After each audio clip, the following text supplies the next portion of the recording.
Yan, have a good day everyone. Yan, for today's video tayo ay pupunta sa bukid. Ayan,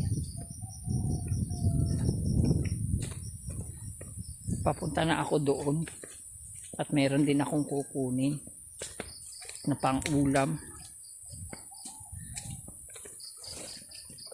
Ayan ang daan papunta sa aming bukid. Napakaputik po dito sa amin dahil talagang halos isang buwan ng napakaulan. Ayan, may kasama kong isang aso. Ko na sinama yung dalawang alaga. Napaka ligalig. Ayan.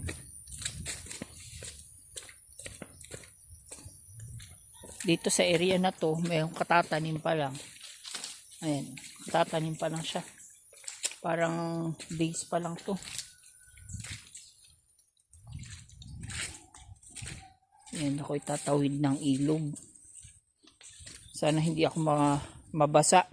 Pero nakabota naman ako. Ayan. Huwag lang maaabot yung bota natin. Ay di basa din ang paa. Ayan. Ay hindi, medyo mababaw naman yung tubig.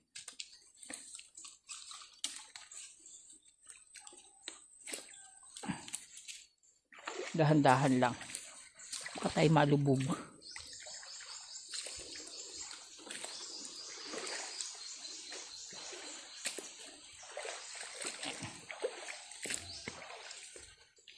Ayan yung ginamit kong pandong kahapon. Eh naulan. Ako may dala na akong payong ngayon.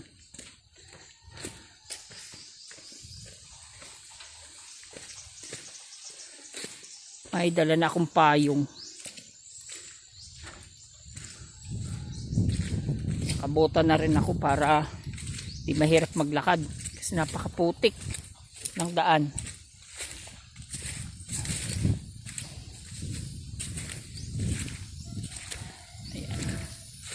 So makikita nyo yung paligid ko ay makikita ang mga puno ng nyug.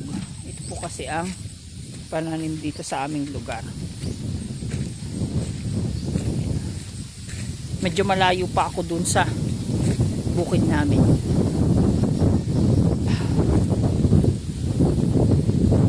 Yan. Kailangan magaling ka dito maglakad. Kung hindi, madudulas ka. Kasi napakadulas. Yup. Alam mga galing ka din umakyat.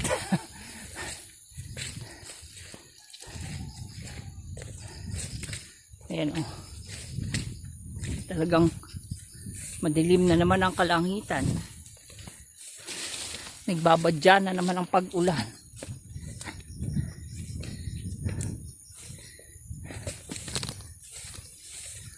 Ayan. So ito naunang taniman ito. Parang ahead ito sa amin ng 1 week.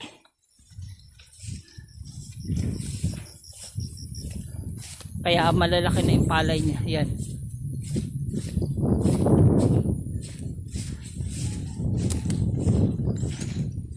Yung mga ibong tagak.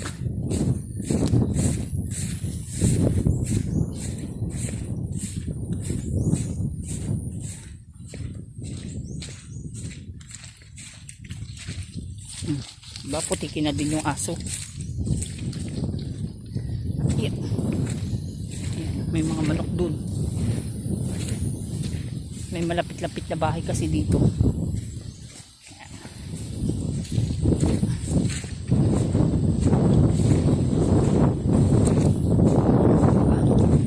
Ganda na ng palay. Kapag may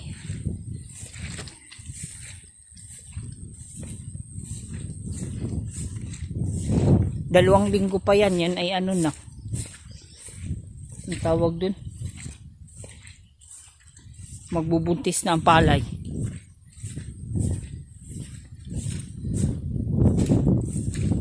Ibig sabihin nun malapit na siyang mamunga.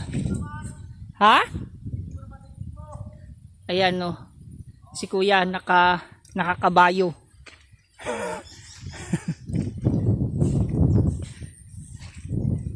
Naka-video ka.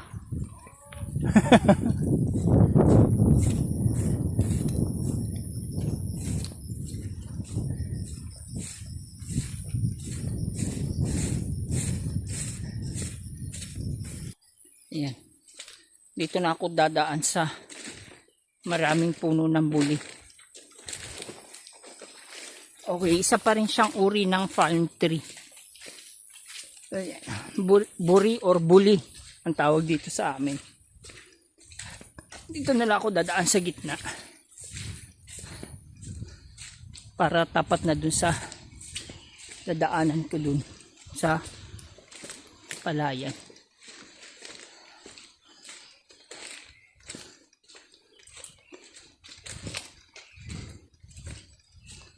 Ayan. Nanunuot tayo sa gubat. Pero may daan yan. Oh.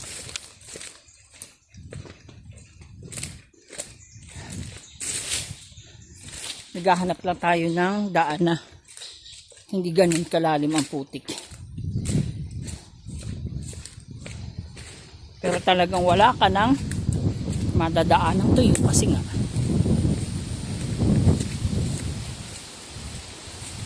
sobrang maulan dito sa lugar namin.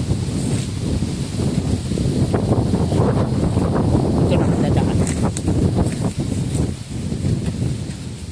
So itong palayan na ito ay dating ginagawa namin no ako'y basta kag-graduate ako ng college, ginagawa pa rin namin yan. Binitiwan na lang ni tatay ito nung hindi niya na halos kayang gawin. At alagaan lang namin siya. Hindi namin yan sarili.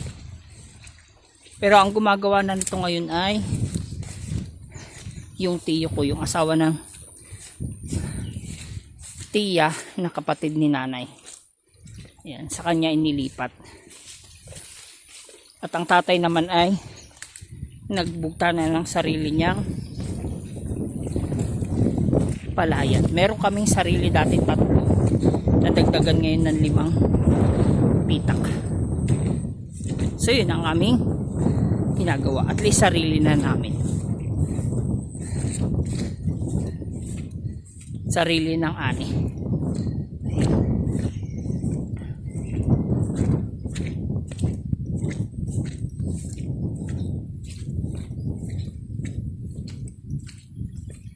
Oops. So ayan ang buong paligid ng aming palayan. Ng palayan dito sa amin. Bukid. Pero hindi yan sa amin ha. Iba-iba may-ari niyan. Ayan. Maraming salamat sa inyong panonood. Thank you for watching. Bye-bye. Please like, comment, and share, and follow na rin. And subscribe na rin sa aking YouTube channel.